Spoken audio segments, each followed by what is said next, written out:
Hey everybody, we will be discussing the essentials of labor and delivery pharmacology. In the labor room, the nurse is the ultimate safeguard, standing between powerful medications and the safety of two patients simultaneously. When you're sitting for the Nclex, you have to remember that these drugs are high alert for a reason. Every dose we give has a direct impact on the fetal heart rate and maternal stability.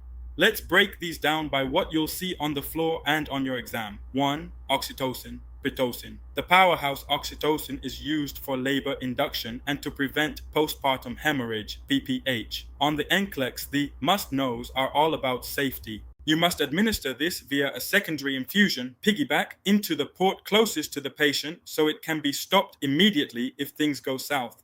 Your biggest red flag is uterine tachysystole, more than 5 contractions in 10 minutes, or a single contraction lasting longer than 90 seconds.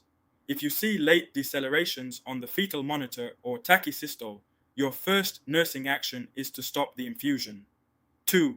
Misoprostol, cytotec. The gatekeeper.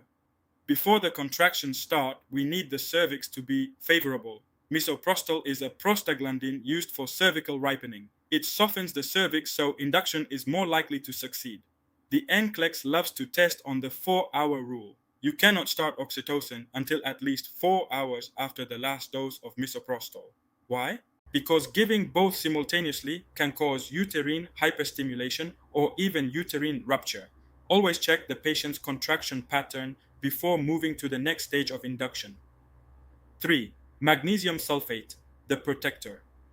We don't just use meds to start labor. We use magnesium sulfate to protect the patient. MAG is the gold standard for preventing seizures in preeclampsia and for neuroprotection in preterm infants. Because it's a CNS depressant, your MAG assessment is a top priority. You must check for absent deep tendon reflexes, DTRs, a respiratory rate below 12, and urine output below 30 ml/hr. If you see these signs of toxicity, stop the MAG and grab the antidote. Calcium gluconate, QOR, epidural analgesia, the balancing act. The epidural provides incredible pain relief, but it comes with a major side effect, maternal hypotension.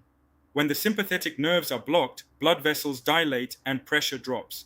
To prevent this, nurses must preload the patient with a 500 to 1000 ml bolus of IV fluids, usually lactated ringers.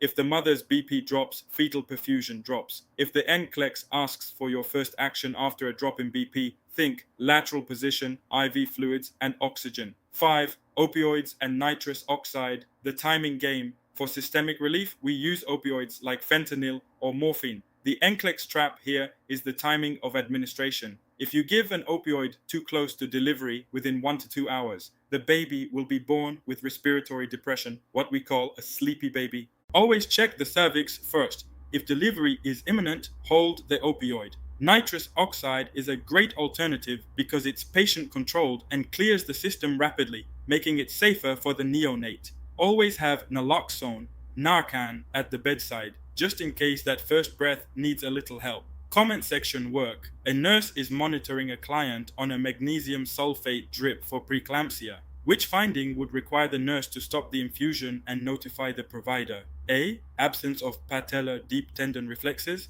B. Client report of feeling warm and flushed. C. Maternal heart rate of 92 beats per minute. D. Urine output of 45 ml over the L. Urine output of 45 ml over the last hour. What is your answer?